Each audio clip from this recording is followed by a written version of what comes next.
You know, people are always asking me when I'm going to do another Style Wars. When's Style Wars 2 coming out?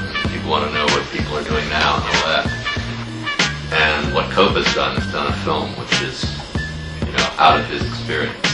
And I think that, you know, I always thought that was the next step after Style Wars, was for writers to tell their own story. And, you know, Cope is doing that. And in doing so, he's giving a good overview of history, and he's giving a point of view of a lot of old writers and a lot of new writers.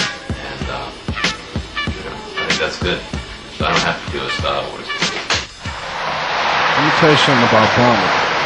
If you're one of the real hardcore bombers like me, you should know what it is, man. That shit is like almost when you're a fucking dope fiend and you're fiending for that fix.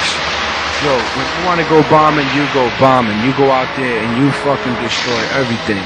I'm talking about highways, rooftops, buildings, trains, anything, even police cars, anything you want to slam, you slam. It's nothing. No better feeling than bombing, especially if you're dedicated and you know what it is to destroy. Bombing is a good feeling because if you get, let's say you go bombing in one night, you can get maybe 100 throw-ups, all city just destroying shit. Cap taught me how to really bomb. He taught me how to like take it to another level when like hitting every car and both sides of the train. Like if there's a layup with like 30 cars, hit every fucking car on both sides. You know, he taught me how to really bomb.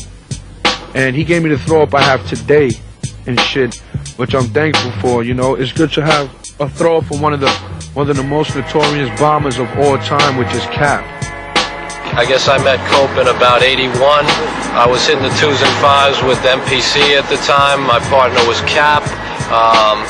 He was just a little kid coming around the neighborhood, but he definitely showed heart. He hit the 4s heavily back in the day. He hit the 2s and 5s towards the mid-80s a lot. Cope was probably about up to here on me then, and he definitely was in the role of like a younger guy looking up to people who had already established themselves. The thing about him that I think will be his legacy is once graffiti ended, there is nobody before or since that has done as many walls with as many different people. He's a pretty social cat. I mean, he knows everybody, like in rap, pretty much anybody that's anybody has had some contact, good or bad, with Cope2. This is Cope2, cooling here with the founder of hip-hop, Cool Herb, man, respect. Peace, my brother. This is my man. You know what I'm saying? For the rest of my life, yo. Real hip-hop. You know what I'm saying? And it's all good from the bricks to the wood, boy. Much respect to my man Cope, you know, and for those who show me much love, I ain't saying nothing but peace to y'all too. And let it always be known that I'm strictly behind TFP, you know what I'm saying? And my man Cope, destroy right that's here. right, no doubt. Yo, everybody out there support Cope2. Real nigga graffiti. Nigga keep it alive. Many years. You know what I'm saying? We love him. You know what I'm saying? His brother Dezo and the whole crew.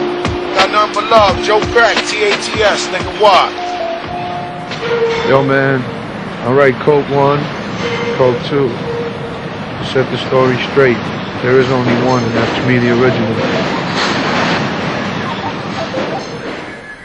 I could be thousands of miles away, you know, in Europe, and I see a Cope piece and I feel the Bronx. I feel that he's representing it, and is an artist that continues a battle to keep something real.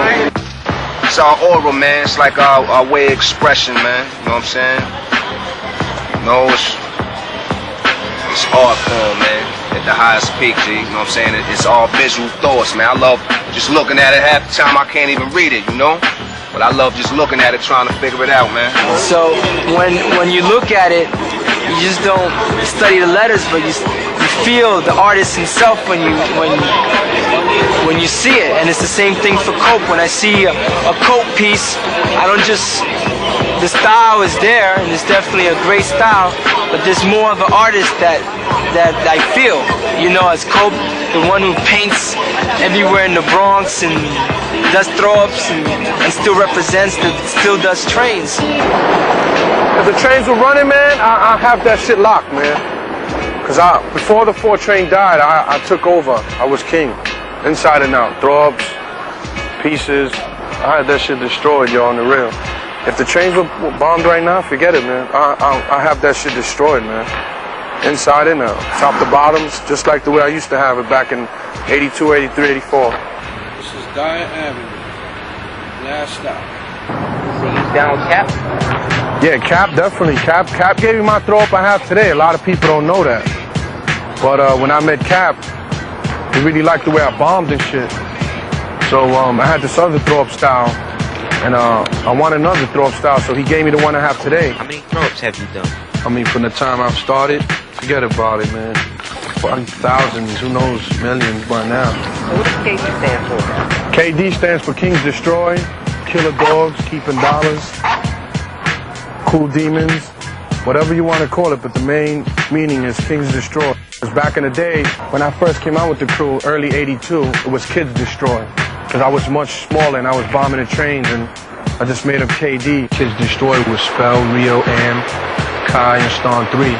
So yo, what made you get into graph? Man, yo, this shit goes like way back, like talking about like 78, 79 with my cousin Chico. He used to like have pilots in his drawer all the time, and he used to throw tags around the block. I used to write, I first started writing Juice, and then from there, I went to write my own name, which is Chico 80. And I used to do, even my teachers in junior high school used to say, I seen your name all over the train station. I said, oh, was that me? And it was Chico 80 all over the place. And you know, I used to go to a breaking contest with New York City Breakers and stuff like that. And then then I introduced him, and he started into breaking. So it was like, you know, it's like a pattern. You start breaking, from breaking you start doing graffiti, you start DJing. You know, a lot of people, you know, have different outlets. Some from breakers become writers, some from breakers become DJs, some from breakers become, you know, a lot of different things. But it's all in the same family. It's all hip hop. As you know, as far as the hip hop and, you know, and the freestyle and the graffiti is concerned, you know, it's like a whole package deal, you know, and there's a lot of outlets that you can, you know, turn to. And he just, from breaker, he turned to graffiti writer. I started really looking at the graph in 79. I remember when my mom, she'd take me to fucking Jew-Man's to buy me Adidas and Pumas and BDDs. And we used to take the fucking 4 to 149, go downstairs, take the 2 or the 5, and fucking, I see Big Comet and Blade throw-ups, man, on the 5 and 2s. Them dudes definitely inspired me a lot. Yeah, when I first do pieces years ago in the 70s, there was no 3Ds, there was no clouds, there was no blends, there was not people. And this is very important for you young guys out there. Years ago, this is how this is how one of the first pieces looked. Came up to the wall, you wanted to write your name. Say your name was Net. You wrote N, right? E-T, Net. This was a simple piece when the guy started. Just outline it like this. See? That's the way guys used to do it, like this. That was a piece. That's how it started. See? That's just an example. Then as time went on, we made bigger pieces. Filled them in thicker. And started to make top to bottoms. Then whole hard.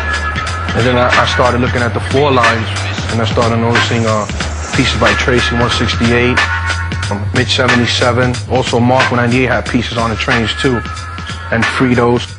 It's nothing better than the old days, man. I'm talking about the early 80s, man. That's when graph really got big time, man. And my boy, I got Cope from my boy Daryl. He used to write Cope with the K and shit, and I started writing Cope with the C. I got the 2 from Band 2, because also Band 2 was a big influence on me also. I used to love Band 2's style. He was like king of the fucking floors inside. He had throw-ups also on the outside. I seen you thousands of times, like, oh shit, it goes Band, I'm out.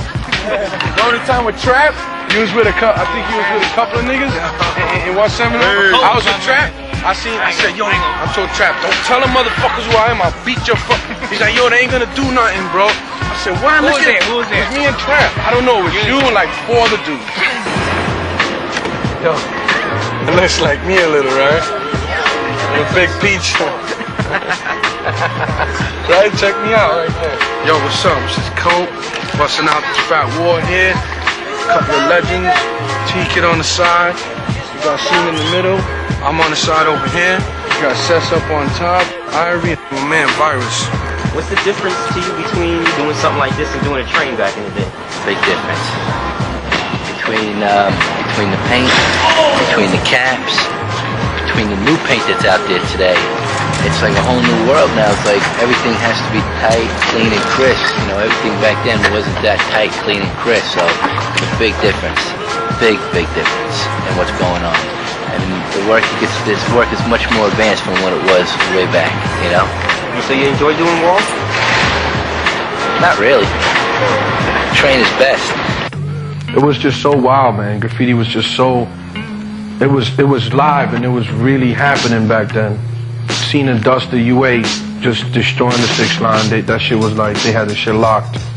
PJ also, you had the FBA crew, it was just crazy. So one day, out of curiosity, I actually conducted where they park these trains, because I knew that riders couldn't do no piece on the train while the train was moving. So he told me, oh, we parking in a yard. So I was like, where is it? So he told me though. He told me Tracy Towers, and I knew where Tracy Towers was. So I went over there. Yo, this is the treacherous 4 yard. One of the dopest yards ever. I mean, when I first came in here, man, was like with the niggas from my old block, Soph and Piz. We went up in here and we started smacking trains, and I was bugging out when I seen all these fucking trains parked under fucking Tracy Towers, man. I really got into it when I seen this shit. And man, yo, it's nothing better than like back in the days, man. You go in the yard and you see nothing but fucking whole cars and burners and the insides are bombed. This is one of my favorite yards. This is the first yard I hit when I first started back in the days. I hit this yard like you could say in late 78, 79. I was mad little. I must have been like around 9 or 10 years old. And I came up in this shit. You don't know what it is, the feeling to get up in this yard. Back in the days, they never had none of these fences and these barbed wires. Now, you know what I'm saying? Like now, back in the days, you could just walk right through this motherfucker. Now they got a fucking security booth right here with these fucking phony ass motherfuckers sitting in there and shit, talking bullshit, thinking about some soul food or some bullshit. You know what I'm saying? Back in the day, you could just walk right through this bitch and walk right in and just destroy this motherfucker. Or if not, you can get in through the back where the staircase is at and come up through Tracy Towers and just walk down the staircase and go right in this motherfucker, man. You don't know, man. I got mad history and memories from this fucking place, yo. This shit was the bomb. There was weekends I used to come up in this bitch and just fucking parlay in this shit. This is where KD started, Kids Destroyer. Me and my boy. Yo, you fucking asshole. Our boy Spell, Rio, Kai, rest in peace. Don 3, rest in peace. We used to come up here on weekends. Yo, I'm talking about walking this motherfucker with pizza pies and sit down in the train and eat a whole pie of pizza type of shit. And then smoke a blunt and just destroy this motherfucker. That's the type of shit I'm talking. That's how sweet this yard was. Me and my boy Cone TNF used to go up in this 4 yard and just fucking rock this shit. We used to just destroy it with throws. I remember one night, me, Pove, Jason, Delta, and Cap came in here, and we hit the whole fucking 4 yard in one night. We destroyed this shit. Pove had a fucking laundry bag full of pound can Rust-Oleums, flat blacks, silvers, flat whites, Harbor Blues, Regal Reds. Only real niggas, only real bombers know about Rusto, man. Rusto's for real bombers, niggas who really bomb with the orange center tips. Yo, we came in here, we dogged the whole yard. But I tell you one thing, when you got raided in this motherfucker back in the day, you got raided.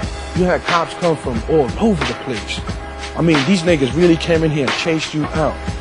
You know, yo, one time I was on top of a train full of a marker, and I seen cops from all over the place, and I seen a train ready to leave the yard. I jumped on top of that train and got inside. If it wasn't for that train, I would have got busted. That train went right out where the trains come in, took that shit, it stopped at Bedford, I got out, slid down the pole, and I was gone.